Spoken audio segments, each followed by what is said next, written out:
Good Sunday afternoon, everyone. Welcome back to my channel. Here is your fourth stimulus check update and news report. Unfortunately, Republican members of the bipartisan group is now reluctant to move forward on President Joe Biden's infrastructure package. But thankfully, it is still possible for Congress to pass a new stimulus spending bill. The two winners of this week's $75 Amazon gift card giveaway are Karen Carbone and Kathy Tamayo. Congratulations to both of you. Next Friday night, I will be announcing more winners of my Amazon gift card giveaway. Please enter my giveaway. All you need to do is subscribe to my channel, like this video, and leave a comment below. Thank you so much, everyone. During an interview on Fox News, Republican Senator John Barrasso argued that there is no way Republicans are going to support the nearly $1 trillion infrastructure package if it is any way linked and connected to the broader Democratic spending package. Senator Barrasso made the comment one day after President Joe Biden had backtracked on previous remarks he made on his intent to sign a bipartisan infrastructure package and confirmed he will fully stand behind it. In a statement on Saturday, President Biden said, "The bottom line is this. I gave my word to support the infrastructure plan, and that is what I intend to do. I intend to pursue the passage of that plan, which Democrats and Republicans agreed to on Thursday with vigor." Joe Biden also noted it would be good for the economy, good for our country, good for our people. I fully stand behind it without reservation or hesitation. However, the president also raised eyebrows last week after he and a group of 21 senators reach a $953 billion compromise to modernize U.S. infrastructure, but then he said he would not sign the bill unless Congress also passed a broader Democratic spending package.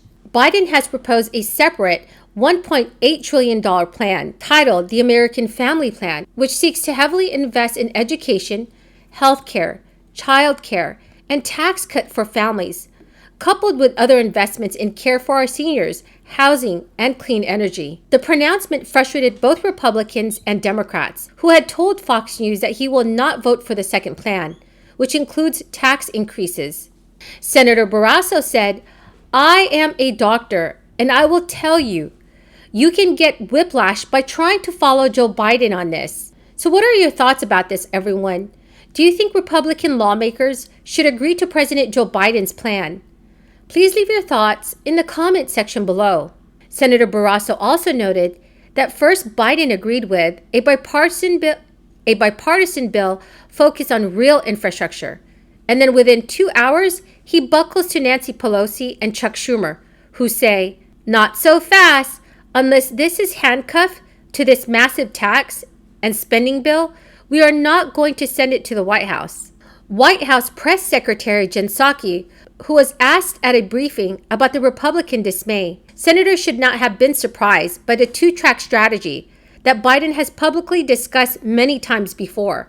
Biden's comment essentially saying he refused to sign a bipartisan accord without the companion package being negotiated by Democrats, which is now eyed at nearly $6 trillion in childcare, Medicare, and other investments, was another step that threw the process into doubt. Biden acknowledged that what he said understandably upset some Republicans who did not see the two plans as linked. But he also noted that Republicans are hoping to defeat his family's plan. Democrats have been negotiating the potential infrastructure bill with Republicans, aiming to get at least 10 of them on board to clear the 60-vote filibuster threshold. But they have kept the idea of revisiting the previous 2021 budget reconciliation measure in their back pocket in case a deal cannot be reached, and they want to get around the filibuster to pass a Democrats-only bill. Senator Barrasso went on to say, "But that's going to be a high-wire act for them, with no safety net. There is not going to be a single Republican in the House or Senate who is going to vote for it." Barrasso also stated that they're going to be left to try to get every Democrat in the Senate. They will need everyone, and they can only afford to lose 4 in the House to get this passed, which is a massive tax increase. Ultimately, President Joe Biden's multi-trillion-dollar proposals fund infrastructure projects and will help millions of Americans throughout the United States. Democrats who control Congress may pass a beefed-up version of the president's family's plan that would get the package to the finish line, even if all Republicans oppose it. Many supporters of a fourth round of stimulus checks see this as an opportunity to provide more direct relief to millions of Americans that are financially struggling.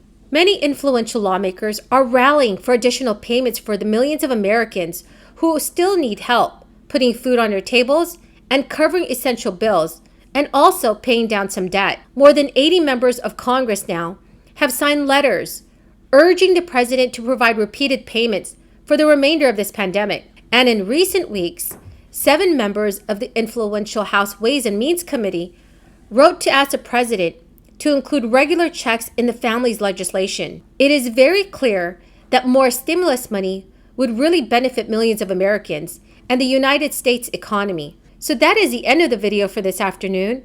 I hope you found this video helpful today. Please don't forget to enter my $75 Amazon gift card giveaway, which is scheduled for next Friday night. All you need to do is subscribe to my channel, share and like this video, and also leave a comment below. Thank you so much, everyone, and have a very blessed Sunday afternoon. Thank you. We know that the Senate's come up with this bipartisan infrastructure plan, but now Speaker Pelosi... Deal, no deal. Deal, no deal. So, but they're saying now that there's going to be a 2-track negotiation. It's a bipartisan and a budget reconciliation. What are your members saying about the fact that, yeah, they want a bipartisan package, but then there's going to be more money later on as a guarantee to make sure that both of those happen? I think my members think they need a chiropractor because they got whiplash after watching the president yesterday say there was a deal, then say there was no deal, and say you can't have a deal of $1 trillion on infrastructure, but you got to vote for $5 trillion the same time too, and you got to raise taxes on everybody, and you've got to have a Green New Deal. I don't think that's going to work. I don't think that's going to pass, and I think they killed any opportunity. I think it was disingenuous in every shape or form. Manu, how are you? All right, I wrote down what I think your question is. Let me see if I get it Well, I right. wanted to follow up with the select committee, because last month you did say that you'd be willing to testify before an outside commission. Now that there is a select committee, would you be open to talk about your conversation with Donald Trump to a select committee? Well, I don't know that there is a select committee. The speaker's never talked to me about it. She hasn't set the scope. Yes, sir. She didn't tell me about it. I haven't seen anything, so I don't know what it is. I haven't seen anything voted on. I'll wait till I review what that is. The question that you're referring to asked if I would talk to you about it. I have no problem talking to anybody about it. I don't know what the conversations that day would matter as that's going on. What I think would really matter, especially if you read the report that bipartisan in the Senate has already done from 2 committees, it's the lack of taking knowledge that they had prior. And what did they do with that?